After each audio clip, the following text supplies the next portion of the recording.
Mr. Smith, you have a long tenure at the Department of Justice. Would you agree with the statement that DOJ charging policies require prosecutors to bring charges only where the admissible evidence is expected to be sufficient to obtain and sustain a conviction? Is that right? That is correct. That's from the federal principles of prosecution. And in this case you brought against President Trump, one of the charges you pursued was under Title 18, Section 371, which requires an agreement to interfere with the lawful function of the United States through deceit or dishonesty that the defendant knowingly and intentionally joined, and an overt act. And what I'd like to ask you about is this. So you would agree that Section 371 requires dishonesty or deceit and also proof that a criminal defendant acted knowingly and intentionally. Is that right?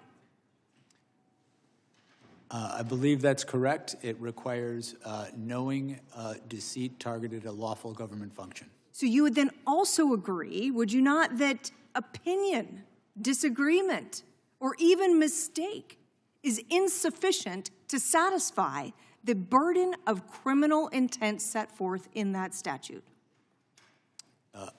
A mistake certainly would. We needed to prove and intended to prove at trial that the false statements that Donald Trump made were knowingly false. That they were false and that it was done knowingly. So even under your theory of the case, even if we took your facts as true, you still would have been required to prove that the president said something false and that he did it knowingly. So going on to your next charge, let's talk about obstruction.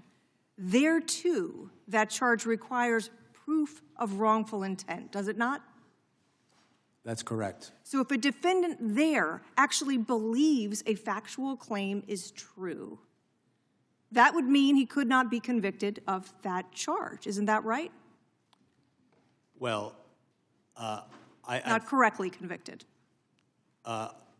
The defendant for that charge would have to behave corruptly, and corruptly could include seeking an unlawful benefit, seeking a benefit to benefit themselves, in this case, to stay in office when they had, in fact, not won the election. But there, too, there's a requirement of intent, that this conduct must be knowing and intentional. Isn't that right?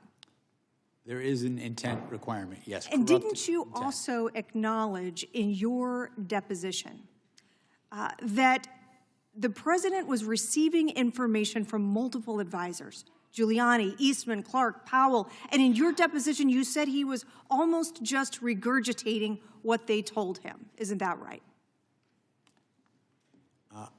I don't believe I said he was regurgitating what they told him. I think what I said is that he was making knowingly false claims, that he was believing anything that would keep him in office, and he was rejecting anything. But you would agree that those people, or some people, were giving the president conflicting advice at that time. Would you not?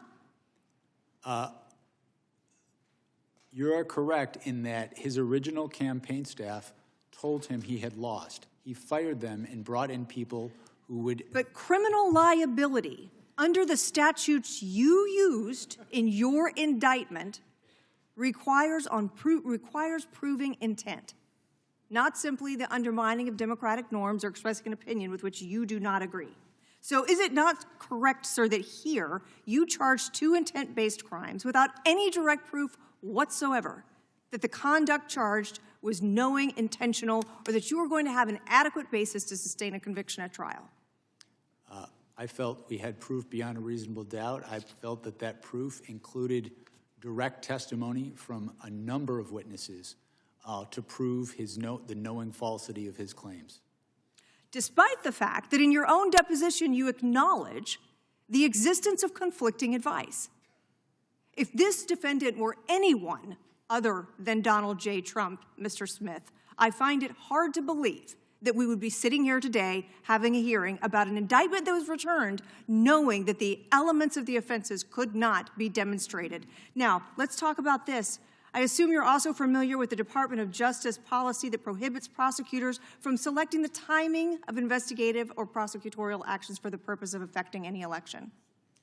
Yes, I am. That's the election year sensitivities policy, and we followed it in all respects. The public integrity section who administers that policy concurred that we followed it in all respects. Mr. Chairman, my time has expired. Wait just a second. We have one more thing to share. We want to say a heartfelt thank you for watching and supporting PBS News.